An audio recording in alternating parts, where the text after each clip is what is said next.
Namo tassa bhagavato arahato samma sambuddhassa. Buddham dhammam sangham saranam gacchami.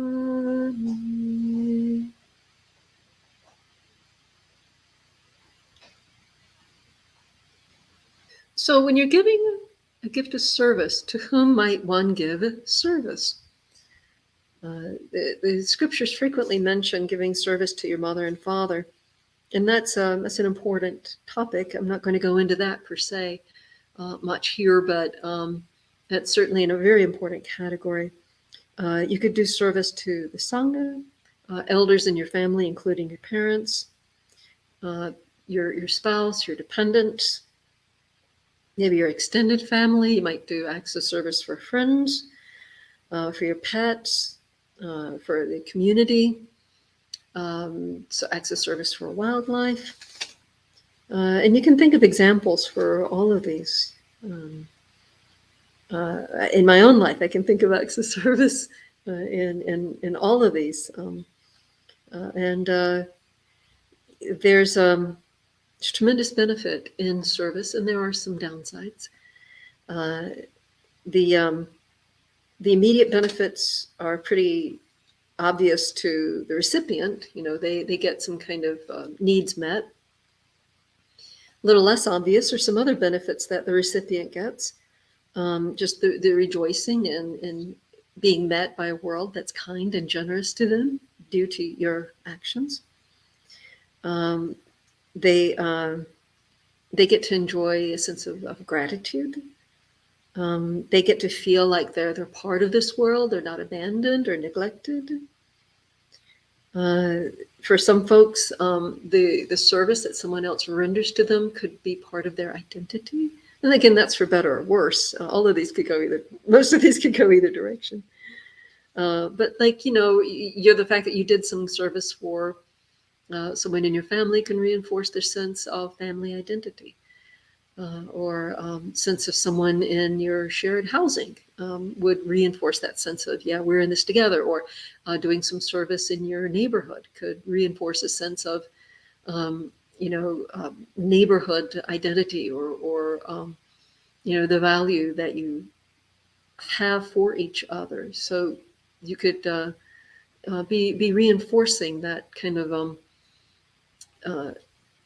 usually wholesome, could be unwholesome, sense of this is who we are together. You know, that maybe you cleared some branches away from someone else's sidewalk, or you took in the trash can for someone who is disabled, or whatever.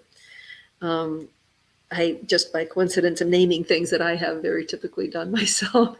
Oh, it's raining. I run go take in the trash can of the neighbor across the street so they don't end up with a, when it was emptied and the lid was left open, so they don't have to deal with that.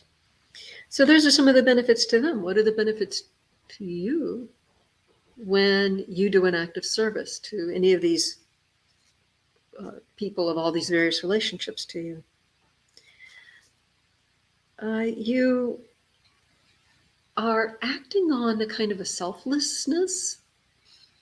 Like if you have selfishness in the forefront of your mind, it's very difficult to do something for your community, for your pets even, for your elders and so forth. You know, when you're cultivating selfishness, but when you choose to set aside what would be easy for you, what would be convenient for you, and do something for others, do an act of service for others, then you have cultivated your own character. You've cultivated a quality of mind that happens to go in harmony with the direction of enlightenment, of letting go, of not seeing yourself as all important, but seeing value of others, or acting on perhaps gratitude towards others. In Buddhism, gratitude is a little bit different from the usual Western culture idea of gratitude. It's really a very strong pay it back and pay it forward kind of idea. If you've never caught it, Venerable Thanissaro wrote a brilliant essay on gratitude. I think the word katanyu, for like repaying your gratitude is in the title of that. He really breaks it, analyzes it quite beautifully, thoroughly in there, in a way that's very inspiring to do actions in the world that are either paying back your benefactors or kind of paying it forward in the world because of what you've been given, or even showing appreciation to yourself for your own past good deeds. So that's a big benefit of doing acts of service to others. There's the satisfaction, perhaps, not in every case, but in many cases, when you do an act of service, an act of selfless giving, then you get to see some impact of that. And so then you can get a bit of a satisfaction that, oh, you did this, and this other situation was the result. You see the before, you see the after, and you get to have that kind of sense of efficacy. You're empowered that you could do something good that helped others. The impact of your efforts did something beneficial in the world, and it's, for me, when I've done something beneficial, that I can really see the change that I brought to another being or multiple other beings, then it lifts me up. Whether it's setting out water for birds to drink and bathe in, cleaning that container up and setting it out again, or whether it is the satisfaction of clearing away debris. There was one time there was a big storm in my neighborhood, and I cleared away a tree branch that had fallen. It was an enormous branch. It was a branch as big as some trees, and it took every bit of strength of my body to grab a hold of that thing and really use my weight in a way to maneuver it off the street, off the sidewalk, fully into a yard, so that traffic could pass on that street. Otherwise, people were having to drive into the other lane to get around it. And I felt like an ant picking up a giant crumb. I was so tiny next to that big, big limb. And when I walked past later, when the limb had been fully removed, I had this happiness, just looking at that spot. I noticed 6 years later, walking past, even, this is at a place I used to live, even visiting that neighborhood again many years later. So now we're talking, let's say if it happened around 2005. So even walking past there just a few years ago, again, just going past that location, I had a little bit of that's the place I moved that limb. I did that thing for the sake of community. So this is not a matter of pride. It's not a matter of unwholesome self-congratulations. It's about having that uplift, and that it really does kind of build a little bit of self-esteem. Really, it just gives a sense of, ooh, this is where I did something nice, and then that niceness is what almost haunts that place. That niceness is just hanging in the air there for me to walk into again and again.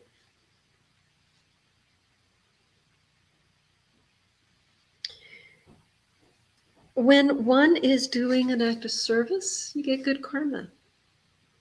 And that good karma could be something that manifests very quickly, even on the spot, in some improved conditions. It could manifest later. For example, I thought nobody had seen it, but apparently people had seen me take down the emptied trash can of the disabled neighbor. And when I was out of town, somebody took mine down, put mine away at the house. There's a little bit of trouble. These bins in Charlotte are kind of big and not easy to manage, a little unwieldy, and so kind of taking it away from the street to the house it's important, actually, because if anybody should be annoying and complain about it, you could actually get a warning and then later get an expense, a fee, a ticket for leaving it there. Being out of town apparently is no excuse. So so you never know when that good karma might ripen in someone else helping you, or I like to think of our deeds coming back to us, like I don't know if any of you folks have had this happen. It's kind of a thing in America among children, at least in my youth, where someone would write a word like "kick me" on a piece of paper and then tape it on your back. And then all morning, you don't know why the other kids come and kick you. Right? Well, I think of our karma as like a psychic kick me sign or a psychic love me sign that's over your head. It says, did good or did bad. Do good to this one, do bad to that one, that all the angels can see. and maybe tell people, do something nice for that one. Oh, don't do something nice for that one. Really, I think that having a lot of good karma under your belt of all sorts of little deeds, good acts of service to the community and to individuals, family, pets, whatever, I think there are many ways that these come back karmically with improved conditions over what you might have had. And perhaps a better rebirth, better conditions in a future life. One time somebody asked the Buddha why, what was this exact question about why some monks found it very difficult to live the holy life physically, in terms of, how much people were giving them gifts and food. And he said, it was based on their past life, whether they themselves were generous. So, this kind of thing can follow us actually quite some time. I alluded to this, that it's not always good, this business of giving service. And I'm going to quote scripture, if I can find it among my screenshot notes. This is Anguttara Nikaya 3.78. So in the Book of Threes, Ananda, are all precepts and observances, lifestyles, and spiritual paths fruitful when taken as the essence? So are all good, ostensibly wholesome, like considered usually to be wholesome, are all these beautiful actions always good? Ananda answered, "This is no simple matter, sir." Well, then, Ananda, break it down. Ananda answered, well, take the case of someone who cultivates precepts and observances, a lifestyle and a spiritual path, taking this as the essence. If unskillful qualities grow while skillful qualities decline, that's not fruitful. However, if unskillful qualities decline while skillful qualities grow, that is fruitful. And the Buddha approved it, and then the Buddha then praised his wisdom. And why do I bring that up? Because not all acts of service are going to be wholesome. And how are you going to know? You're going to have to know your own mind. You're going to have to know context. You're going to have to be able to assess this. If you consider the Buddha's advice to Rahula when he was very young, about reflecting on actions. And this is the Ambalatika Rahula Vara Sutta. This is in the Middle Link Discourses. So it's the advice to Rahula at Ambalatika. An old translation said, at the Mango Stone. I don't seem to have copied down the exact number in the Middle Link Discourses. It's in there somewhere. Might have been something like 61. I'm not sure. He said that you should reflect on any actions that you're going to do to make sure that they're not going to be unwholesome. Or if you're engaged in actions, continually watch for any indications that they might be unwholesome. Or if you've completed actions, again, review whether they're unwholesome, despite your previous efforts. And if at any point you find that your actions are or will be unwholesome, don't do them or stop. And or if you've already done them, talk to a fellow in the spiritual life and resolve to do better in future. The same advice he gave also about speech and even actions of mind. I'm not going to go into the whole sutta, But I just want to point out that when it comes to doing acts of service for others, these are could be verbal, but also a lot of times we're going to be talking about physical actions. He said, deeds of body, speech, and mind should be done only after repeated checking, just like you would check out your own face in a mirror. You should check, when you want to do an act with the body, you should check on that same deed. Does this act with the body that I want to do lead to hurting myself, hurting others, or hurting both? Is it unskillful with suffering as its outcome and result? And then if so, then to the best of your ability, don't do it.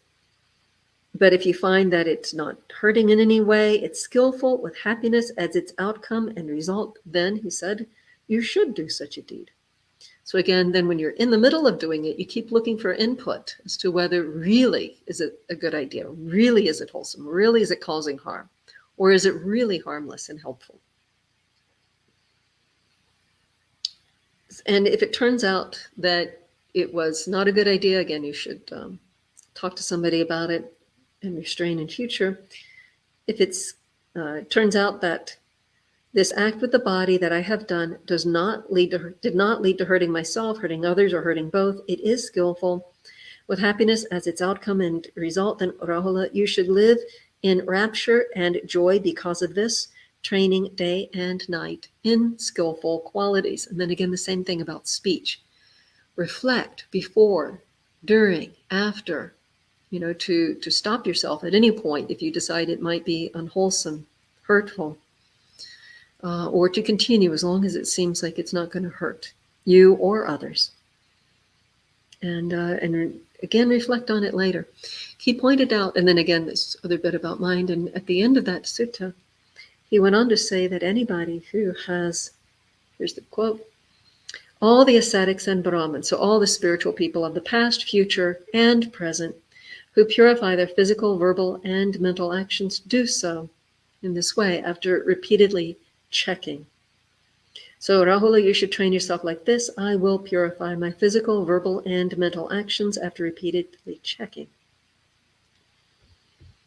So, you want to do an act of service to the Sangha or elders or your dependents or spouse or extended family, friends, your community, your pets, wildlife, or just some random act out there that's for the good, then good to reflect.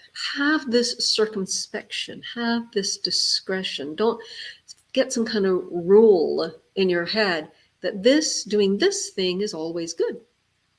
And then just foolishly stride ahead with it, thinking this is always good. That's not how the mind works. That's not how the heart works. It's not how the world works. Circumstances shift and change. Duties shift and change.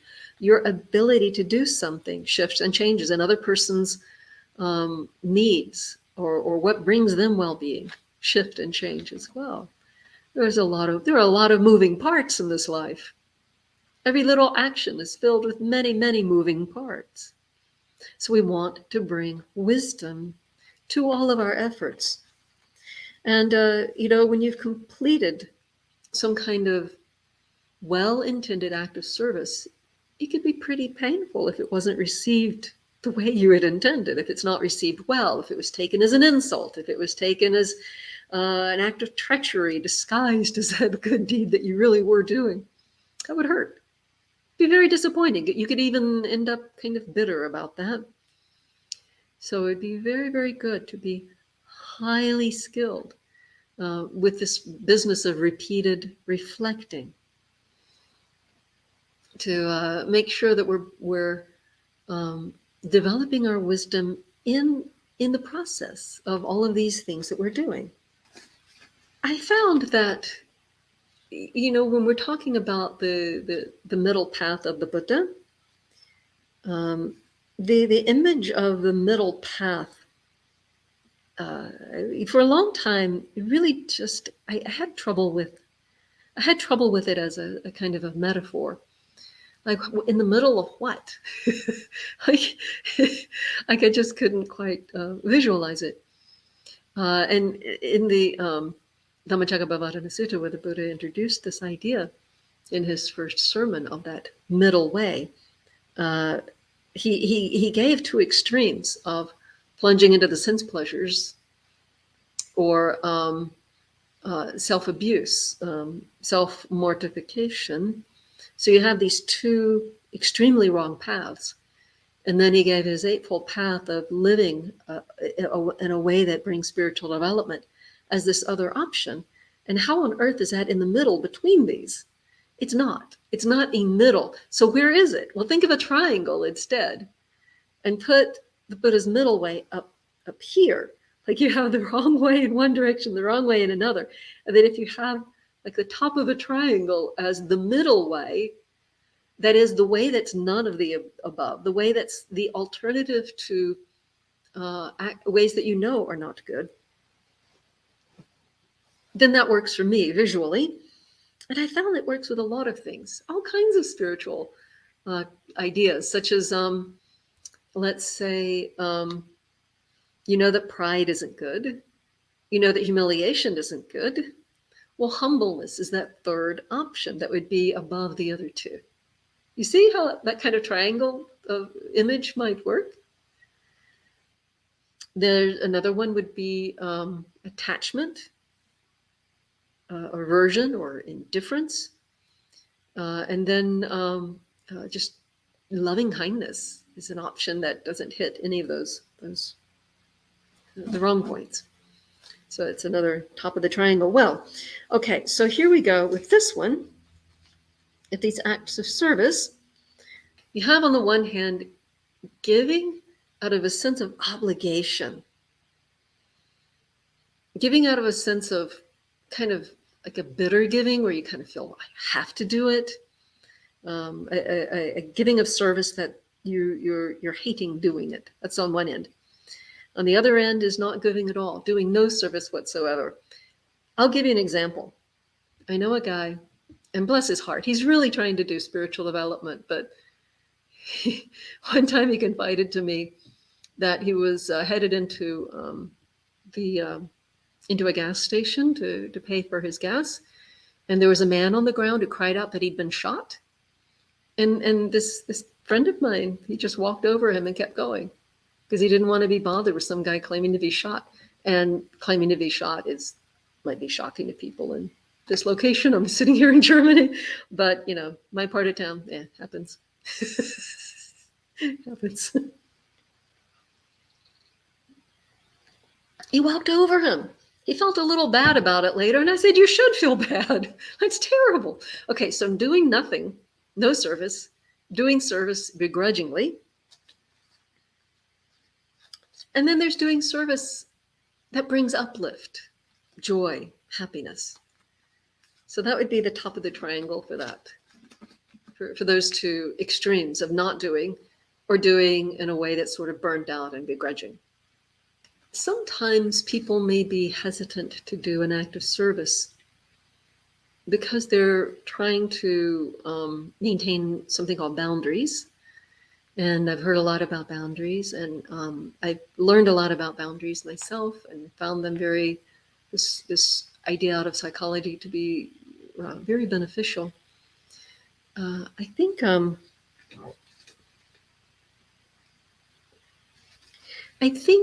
a more Buddhist way to approach so people have this idea of boundaries, and here's my very not specially educated way of defining this, but people talk about boundaries when they're referring to the need to take care of their own priorities, what's necessary in their own lives, and not let their care and concern for what others need to encroach on their actual personal needs, and to not enable bad behavior by other people, rather to help everybody to live their best lives.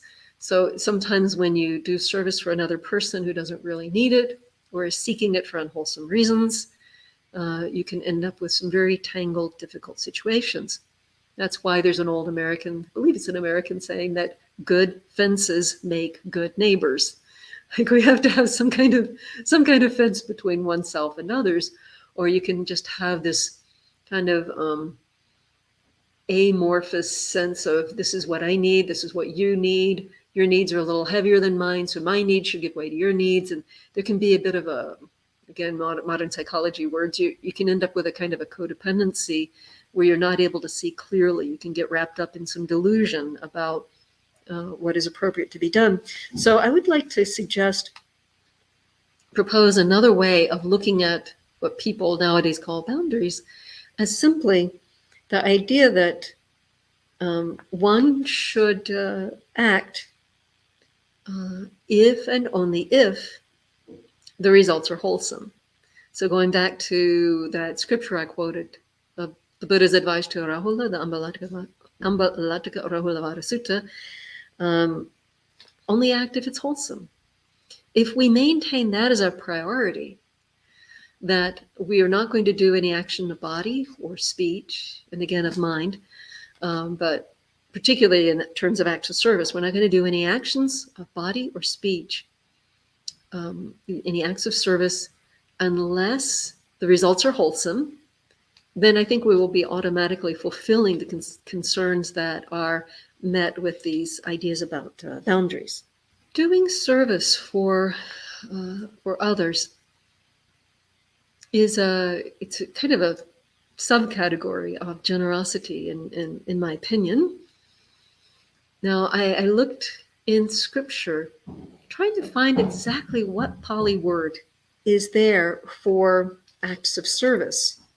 I found more than one, unfortunately.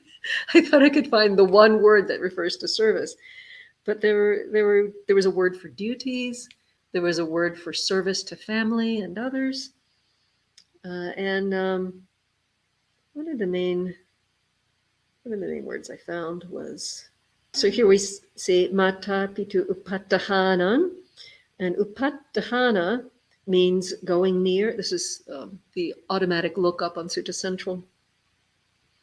Going near, keeping close to, presence, appearance, serving, waiting on, attendance, or even worshiping. So that's a really nice word for in reference to giving service to a benefactor, particularly, or especially people we can look up to, people in the holy life. Another word was Veyavacha. There's, let's see. So the Buddha gave a short sutta in the Anguttara Nikaya 5.36, the numbered discourses 5.36, about timely gifts. And then he spoke a poem. The wise give at the right time, being bountiful and rid of stinginess. A religious donation at the right time to the noble ones, upright and poised, given with a clear and confident mind, is indeed abundant. Those who rejoice at that or do other services don't miss out on the offering. They too have a share in the merit. So you should give without holding back where a gift is very fruitful. To the good deeds of sentient beings, support them in the next world. That is, your good karma is waiting for you like a friend. So again, there, that is where we saw the word Veyavachan. Veyavacha meaning duty, service, or commission. That's where he said those, where he was saying those who rejoice at that or do other services. Don't miss out on the offering. They too have a share in the merit.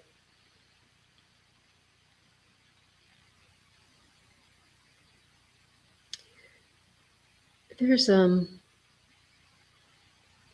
where I mentioned one of these other words. I'm going to give the whole sutta. This is a short one in the Book of Threes of the Numbered Discourses, the Anguttara Nikaya 3.45.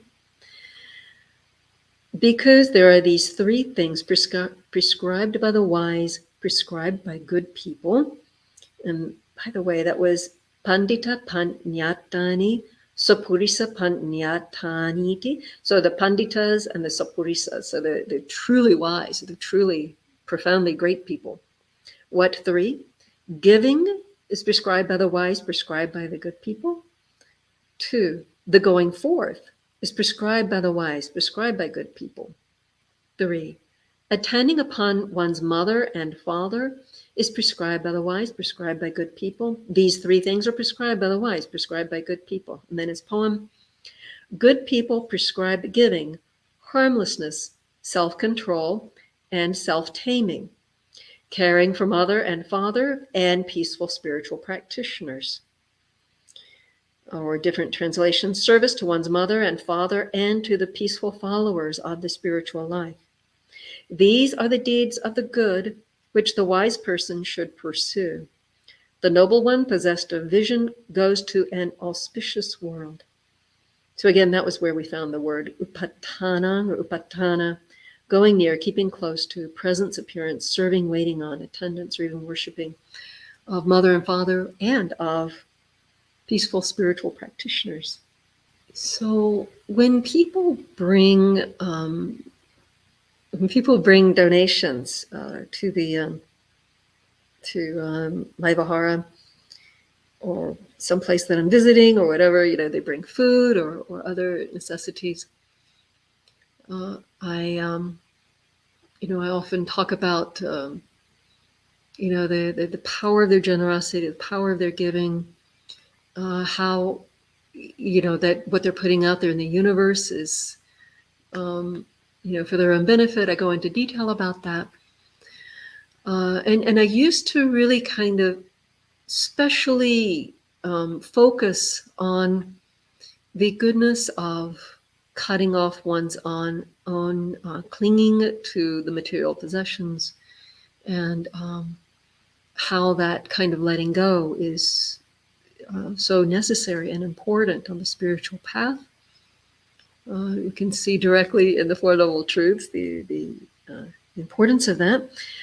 But in recent years, I've become so aware how a big part of what they have given is not only their renouncing of the funds to do that, or they're bringing up a lot of attentiveness to what they were doing, but the additional gift of their time, their effort.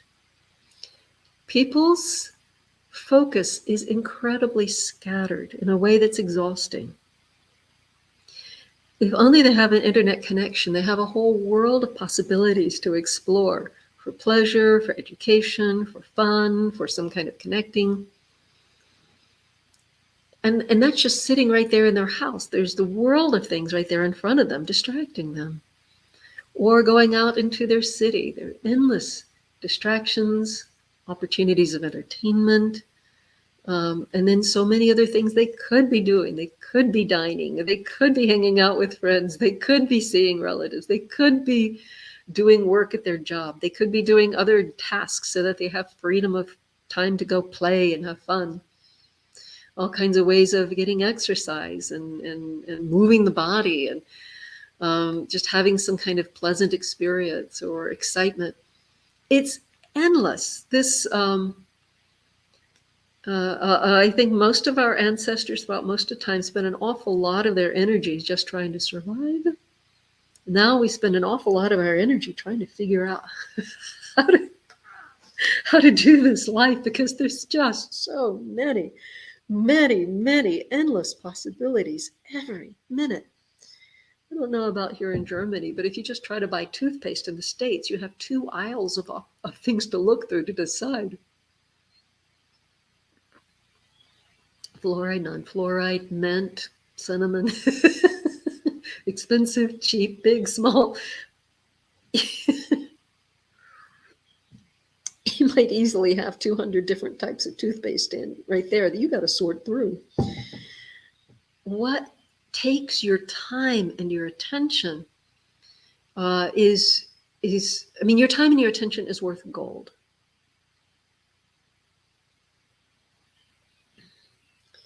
And when people have chosen to put their time and attention into procuring what is needed for Sangha, for the ordained Sangha, and their time and attention to driving over there, their energy, their time, their attention, or of course to preparing whatever they put together, maybe in a form of gifts, maybe in a form of beautiful meals.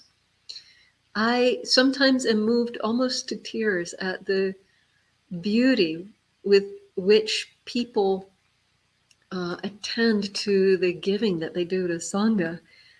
Sometimes there's just the way they arrange things. You can see the care that they put into it. And you know they had endless other things they might have done with that time. So when I'm talking about that in the Anumodana, the kind of giving of blessings and thanks, I mention how their time is worth gold. And so among the merits of what they have done is surely the merit of giving their time. In this culture, in this time, nowadays, I think that might be more profound than just about any monetary size of donation. That they spent such and such amount of time thinking and planning and doing, putting together, maybe driving a long way, arranging, and sometimes it takes a whole day of their time to come to the temple and give some kind of gift. And I find it deeply moving that this is what they chose to do with precious life today. Wow. And I think that will come back to them abundantly, very abundantly. So I mention it now when I talk to them. Or when they're earning merits for a deceased person, and they want to share the merits with someone who has died. They want that person to have a good rebirth. They're worried about them maybe, or they're just doing their duty. When I explain it to children especially, I'll talk about all the merits of the goodness of what they've done, maybe taking precepts and reciting words of the Buddha and giving to the Sangha.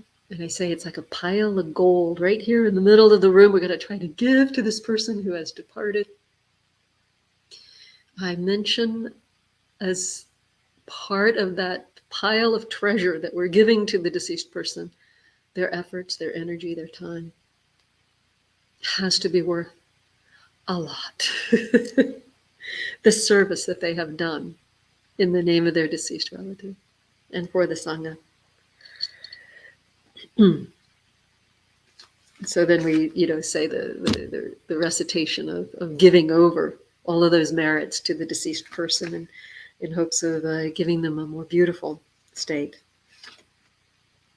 The background to that, by the way, is that the deceased person, if they're in a low, woeful realm, like a ghost realm, would become aware that people are thinking of them, honoring them, and would come and rejoice. And the rejoicing actually is not in harmony with that low place, so they would have to be broken free of the low place. So I have a number of thoughts I want to add. So the Buddha talked about 6 things that are unsurpassable. So as you can imagine, it's in the Book of Sixes, in the Anguttara Nikaya 6.30. Mendicants, these 6 things are unsurpassable. What 6? The unsurpassable seeing, the unsurpassable listening, the unsurpassable acquisition, the unsurpassable training, unsurpassable service, and unsurpassable recollection. So he talks about kind of a worldly, ordinary way of doing each of these, and then the which is surpassable, and then the unsurpassable version of it.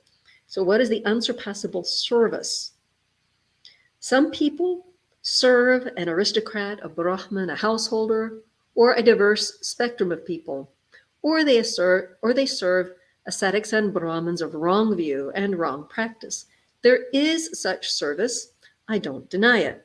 That service is low, crude, ordinary, ignoble, and pointless. It doesn't lead to disillusionment, dispassion, cessation, peace, insight, awakening, and extinguishment. Well, it's not useless completely, but it's not, the top. The unsurpassable service is when someone with settled faith and love, sure and devoted, serves a realized one, the Buddha, or their disciple. This is in order to purify sentient beings, to get past sorrow and crying, to make an end of pain and sadness, to discover the system and to realize extinguishment. I don't like that. To realize nibbana. This is called the unsurpassable service. Such is the unsurpassable service. Sometimes people ask me, sometimes strangers online just kind of cold call me, just write me out of the blue, say something like, well, I think I want to be ordained. How do I connect with monks? Or I'm new to such and such community in such and such place in the United States. I know it's not near you, but how do I find a temple and how do I connect with them? So I just get this kind of question from Western people, Americans particularly, a lot on how do you make a connection with monks, with a temple? And my answer, go and do service. I tell them, go and pick up a broom, go wash some dishes. I tell them, you want to make the place your monastery? Go belong by doing acts of service. Of course, when you're talking about Asian monasteries, it's a lot easier to do than Western monasteries. Western monasteries, you have to make sure you're not doing somebody's job, because if it's somebody's job, they may have an opinion and so on. But, just with that slight little word of caution there, just pitch in, make it yours. I am so accustomed to doing that. I became aware of how very accustomed I am.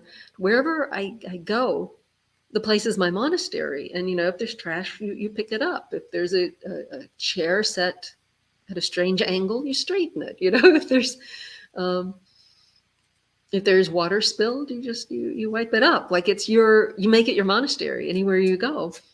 One time I was invited to a conference, and it was a conference of people interested in Buddhism in a city that doesn't have a lot of Buddhist activity. And so I was just a guest invited to give a talk there. I didn't really know these people. I was just invited. They just, were looking for some available monastic. So I went. But I went, this is some conference center. This is not a holy site, a holy location. I walked into the bathroom, and these people, ostensibly Buddhist, supposedly Buddhist, or at least potentially Buddhist, had left a terrible mess in the women's bathroom. Toilet paper everywhere, paper towels on the floor. And I cleaned the bathroom. Here I was, a guest speaker. It's not my job. But I treated it like my monastery. There's a mess, and it's a place where you're meeting. So you clean it up. You just do it. Why would you not? When someone has been in Buddhist circles for a while, and I think particularly in the ordained Sangha for a while, you start to get an eye for people who have that kind of heart, that kind of that readiness to do service for others, for the community. Maybe everybody is tired, but one person sees a carload of people drive up, and everybody else goes to their room and lock their doors. And that one person says, oh, these poor visitors, we're all gone. And then turns around, and instead of taking the quietude that they want, taking the rest that they want, goes and welcomes the visitors. One time there was somebody who was in a monastery I was staying at, who was so completely, a young monastic, who was so completely lacking that heart of service, that she got the attitude and idea that I would do that sort of thing because I was somebody who just wanted to talk to the people a lot. And so I was just indulging my defilements. Whereas I was feeling near tears inside when I saw those people drive up, but out of compassion for them, instead of going off to my room and enjoying my quietude, escaping into the forest, I turned around and welcomed the guests. It was an act of service, an act of compassion. But some people don't have that kind of heart in this field, in this endeavor.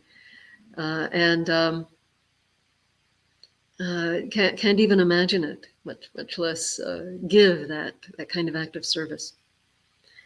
Should you always do it? Well, let's go back to the Buddha's advice to Rahula at Ambalataka.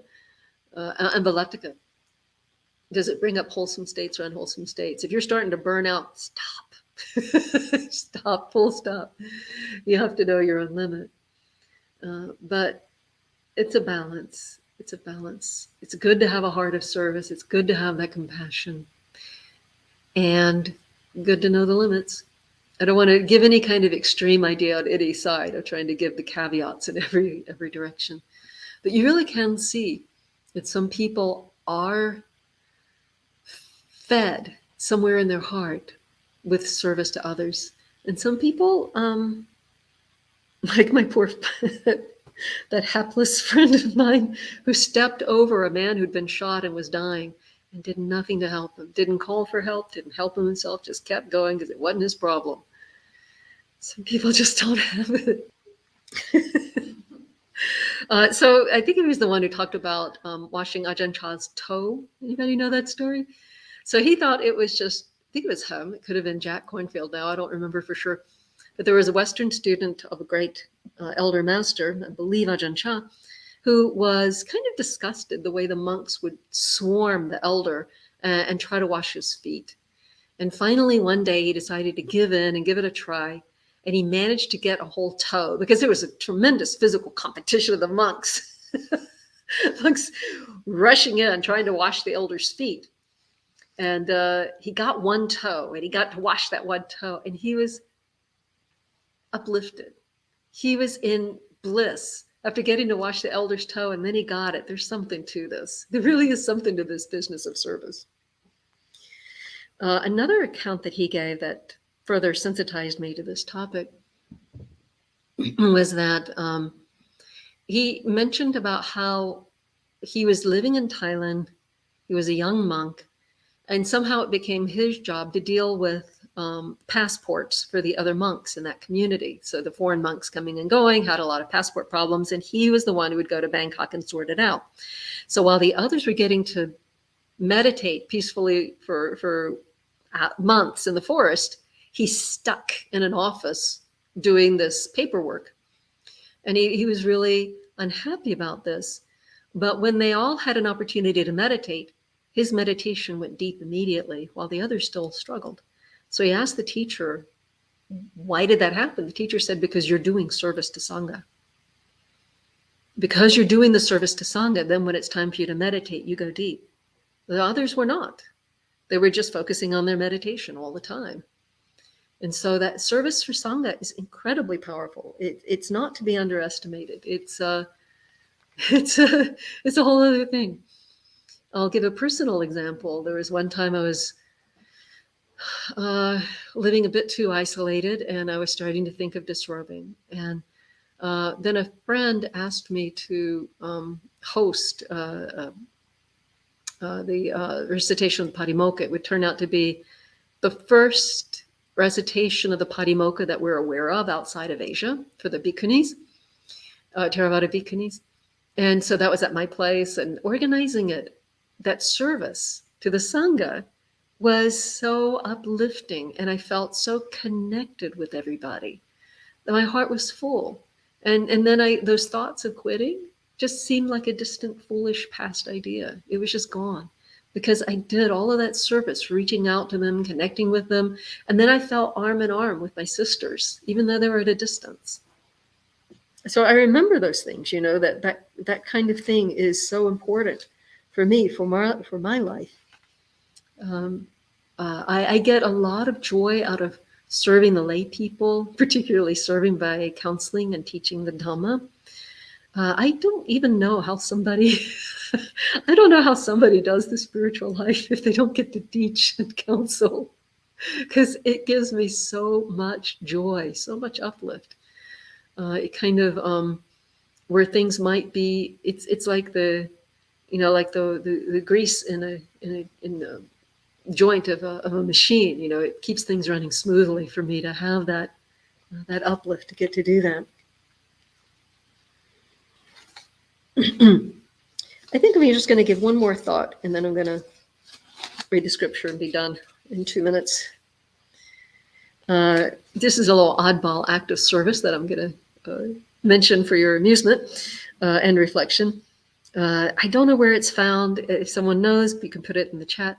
There was one of these stories that are translated by Venerable Thanissara, that there was a monk who was a bit of an eccentric, had a bit of a reputation as an eccentric, who, but an elder, who was staying at the place of a very great elder. I don't remember if it was Ajahn Chah, Ajahn Mun, or some other great elder. And the younger monks complained that they had not gotten a Dhamma talk from the elder in a long time. And the visiting monk said, "Don't you worry, I will get you a Dhamma talk." And they were all on alms round. They all went on alms round. And so this visiting monk was close behind the great elder. And as they were walking away from the village on alms round, the visitor reached into his alms ball and crunch, crunch, crunch, crunch, crunch on some alms food as they're walking along. And the elder gives him a look of death. And then that night, the elder gave them a fiery sermon, starting off with, that incident of that terrible lack of respect and so forth. Like, he gave them a wonderful, fiery Dhamma talk. This was an act of service. This is what you call taking one for the team. He took one for the team. That is, his own personal discomfort at the elder being riled up towards him personally. He did it on purpose, just to benefit all the monks in the monastery by getting the elder provoked into giving a talk. So that was just a random, to me, highly amusing account of someone doing service for his fellows. And now that last bit of scripture. So I found a couple of words about service, but there's a whole other, the scripture doesn't often use those particular words. Sometimes we find this concept of helping others, of being benefit to each other, many, many, many ways in the scripture. And I'm just going to mention about where in the Sigalovada Sutta, the Singala Sutta, Digha Nikaya 31, I think, the Buddha gave a lot of good advice, but particularly he talked about bad friends and good friends. And young man, be aware of these 4 good-hearted friends: the helper, the friend who endures in good times and bad, the mentor, and the compassionate friend. The helper can be identified by 4 things: by protecting you when you're vulnerable, and protecting your wealth, being a refuge when you're afraid, and in various tasks providing double what is requested. So these are all kinds of ways of being of service as a good friend. The enduring friend can be identified by 4 things: by telling you their secrets, by guarding your own secrets closely, not abandoning you in a time of misfortune, and even dying for you. A mentor can be identified by 4 things: by restraining you from wrongdoing, guiding you towards good actions, telling you what you ought to know, and showing you the path to heaven. The compassionate friend can be identified by 4 things: by not rejoicing in your misfortune, by delighting in your good fortune, preventing others from speaking badly of you, and encouraging others who praise your good qualities. So these are all very many ways that one can be of service to one's fellows. So with this, I'm going to close. The talk is officially open. I'm going to hang on for, I'm going to check the questions in the chat. Thank you all for being here.